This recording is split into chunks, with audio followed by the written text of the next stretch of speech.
Olá pessoal, sejam bem-vindos a mais uma aula desse super professor. Sejam bem-vindos a mais uma aula de Biologia com o professor Gabriel. E nesta aula nós vamos discutir um pouco mais sobre a história dele, o pai da genética. Ninguém mais, ninguém menos que Gregor Mendel. Então vem que hoje a nossa aula é bem gostosa, é sobre a história do pai da genética.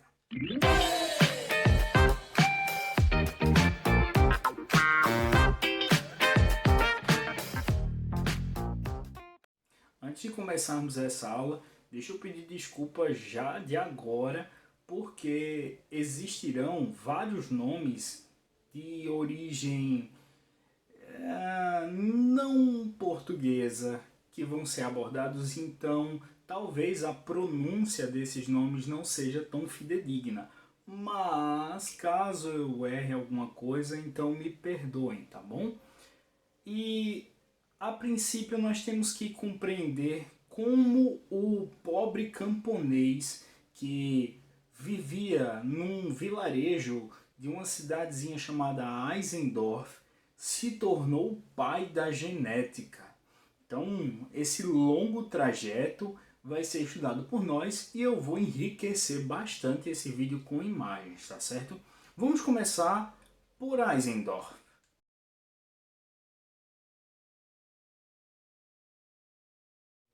Essa pequena cidade pacata foi o berço de Johann Mendel.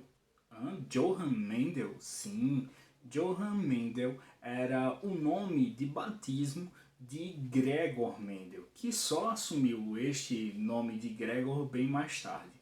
E Mendel nasceu em uma cidade bem pacata e pautada em atividades rurais. E ele aprendeu muito bem a atividade do campo com seus pais, que eram fazendeiros, né? Porque ele tinha uma pequena propriedade rural que não necessariamente era algo estupendo, mas eles conseguiam, na medida do possível, tirar o seu sustento daquelas terras, terras aquelas que lhes forneciam pelo menos o sustento, mesmo que numa condição talvez não tão boa. E o pequeno Mendel cresceu ali, nas terras de seus pais, aprendendo a plantar com seu pai e com sua mãe, aprendendo um pouco mais sobre os vegetais. E o esmirrado Mendel poderia utilizar daquele conhecimento mais tarde, quando começara a pesquisar as ervilhas.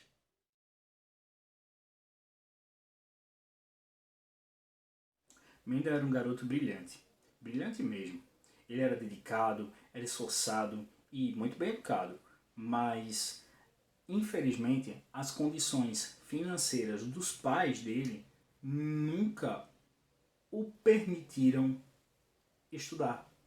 A verdade é que até os 11 anos Mendel nunca havia pisado numa sala de aula, nunca havia recebido orientações de um professor. E foi necessário a intervenção de um padre local que se compadeceu pela história do jovem rapaz que, mesmo tão dedicado, tão educado, mas não tinha condições de seus pais pagarem a escola para que ele pudesse frequentar. E então este decidiu que iria falar com os seus superiores da igreja e permitiria o ingresso de Mendel na escola. E foi aí que a trajetória de Mendel tomou um outro rumo, agora voltado à religião. Tendo em vista que o nosso jovem pesquisador ingressa neste momento na ordem agostiniana, onde ele primava pelo estudo. Simples. A própria ordem, qual ele agora fazia parte, priorizava a formação, priorizava os estudos e o ingresso do jovem padre, do jovem monge, nas ciências, para que ele pudesse deter o conhecimento e, posteriormente pudesse contribuir com a igreja.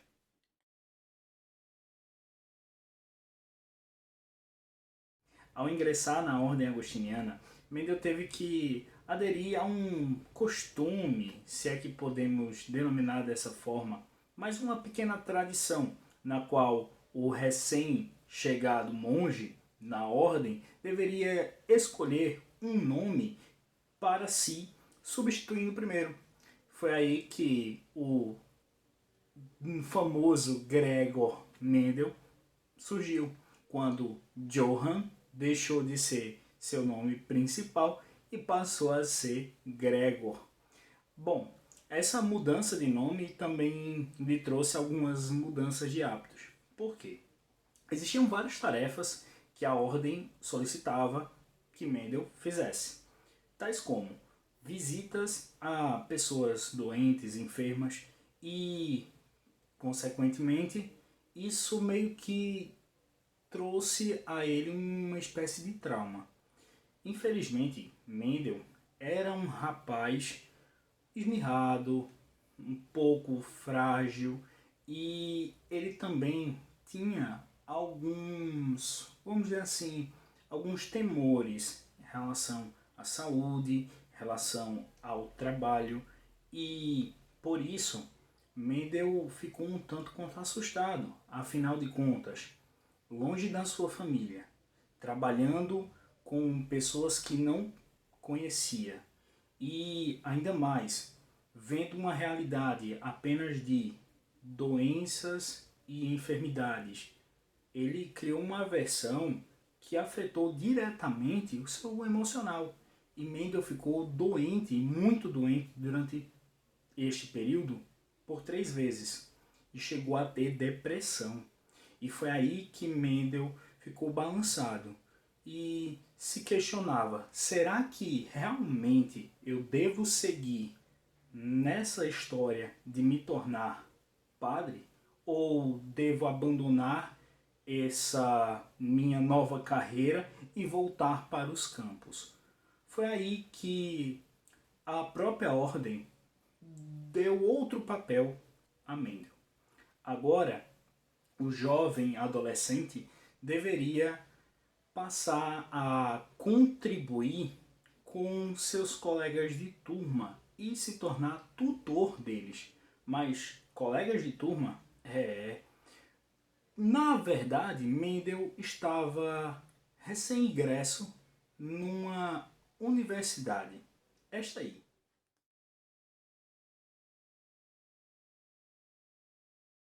Na Universidade de Olmutz, Mendel cursou filosofia. Sim, filosofia. E lá ele teve a oportunidade de ser tutor de seus colegas, o que deu um vislumbre a ele da profissão de professor. E esta passou a ser o desejo de Mendel. Ele passou a se dedicar porque ele queria ser professor de matemática. Mas por que matemática, Gabriel? Simples, porque ele viu um pouco de matemática e um pouco de física lá na universidade. Lá na Universidade de Viena, ele pôde inclusive ser bolsista da universidade em um projeto novo de integração de ciência e tecnologia. Isso foi muito bacana para ele. Sabe por quê? Porque ele pôde vivenciar um pouquinho de fisiologia vegetal. Ele pôde vislumbrar ali um pouquinho de anatomia vegetal. Ele começou a ser integrado no ramo da botânica por um magnífico botânico da época. Este aí.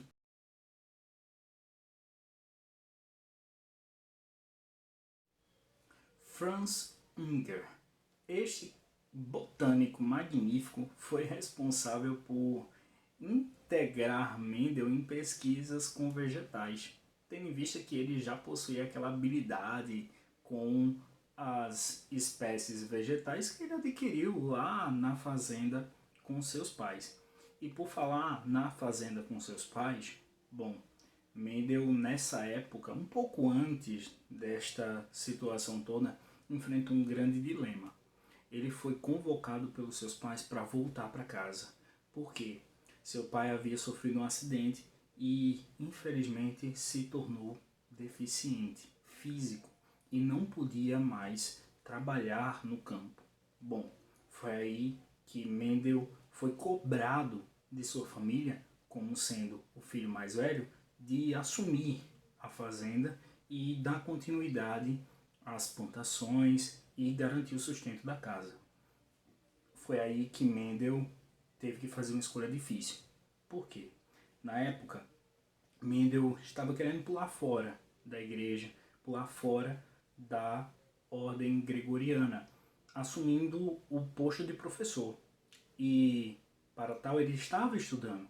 Havia prestado uma vez o exame para garantir o título de professor de matemática, mas infelizmente não conseguiu ingressar na carreira, não conseguiu passar no exame. Tentou mais uma vez, mas infelizmente a banca examinadora disse que talvez os resultados não tivessem sido fidedignos e Mendel mais uma vez não conseguiu o título de professor. Então, mesmo querendo pular fora da ordem agostiniana, Mendel teve que ficar e assumir o título de fato de monge da ordem, tentando de fato ser padre da ordem para garantir o sustento da família, tendo em vista que ele sabia que a condição frágil física e psicológica que ele tinha não o permitiriam assumir o papel de chefe da família e fazendeiro.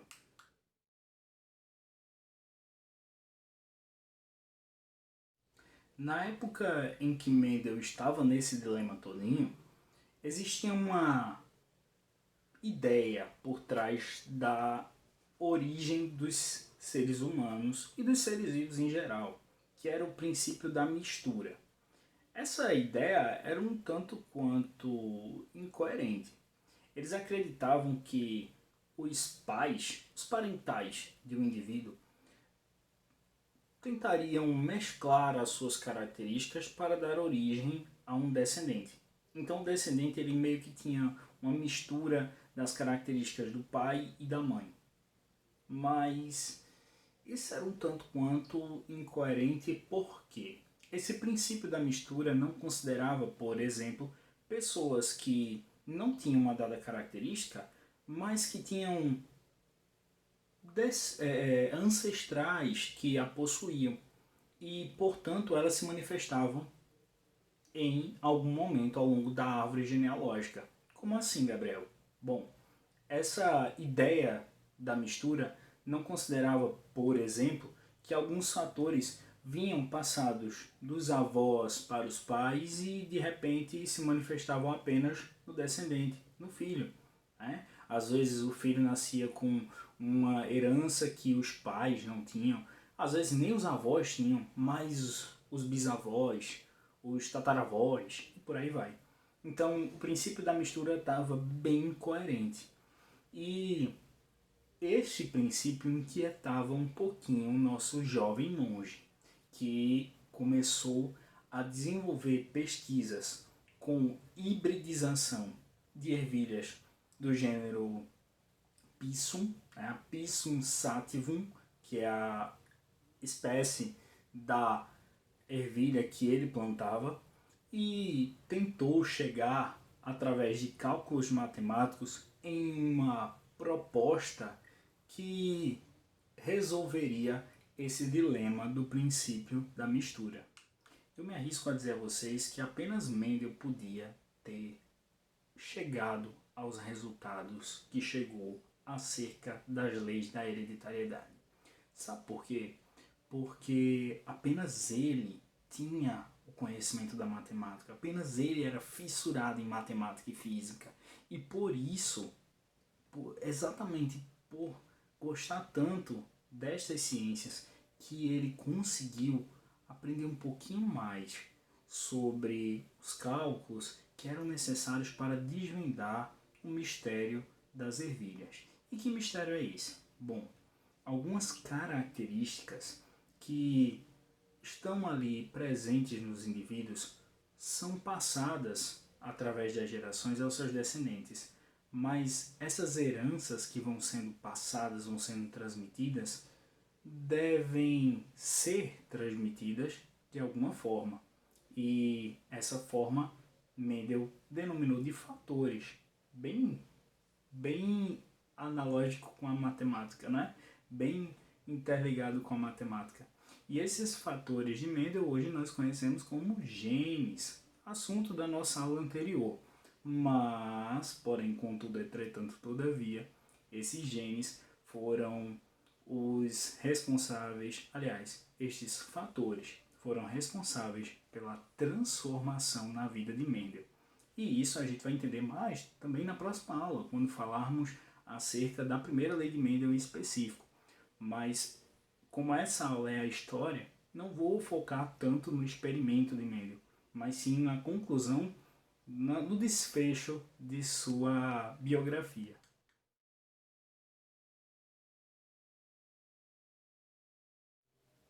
Mendel concluiu seus trabalhos com ervilhas e em 1865 foi publicar este trabalho junto à comunidade científica, mas infelizmente Mendel não obteve tanto sucesso.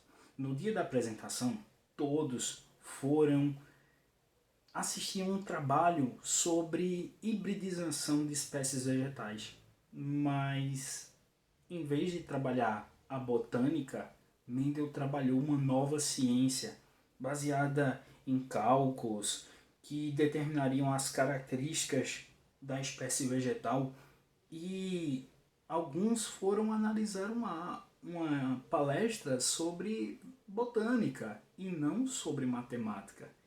Isso fez com que os membros da plateia fossem embora e o trabalho de Mendel meio que fosse escanteado. Isso infelizmente magoou bastante o jovem Mendel. E 3 anos depois, ele já não estava tão interessado em dar continuidade aos seus estudos, mas 3 anos depois ele assumiu o título de abade do monastério, lá de Brno, né, o monastério de Brno, na República Tcheca. E foi aí que ele passou a se dedicar integralmente à ordem agostiniana, porque ali ele era o responsável pelo monastério. Alguns não curtiram muito isso não, até porque ele comprava muita briga com os nobres que eram responsáveis por tomar conta das finanças daquela época e cobravam impostos abusivos à igreja e, portanto, ele pegou muitas brigas por conta disso. E, bom, infelizmente, seu fatídico dia chegou e Mendel não teve o reconhecimento que merecia, finalizando a sua carreira sem ao menos poder dizer ao mundo que tinha descoberto algo que mudaria a história das ciências. A fatídica morte de Mendel não encerra a sua história. 16 anos após o seu falecimento, Hugo de Vries, Karl Corres e Erich Tetchermich, 3 botânicos, redescobriram seus trabalhos e começaram a propor uma nova estruturação daquilo que Mendel já havia descoberto, colocando alguns detalhes a mais que eles já possuíam conhecimento a respeito e tornaram possível a gênese das leis de Mendel, que receberam este título em homenagem ao pai da genética.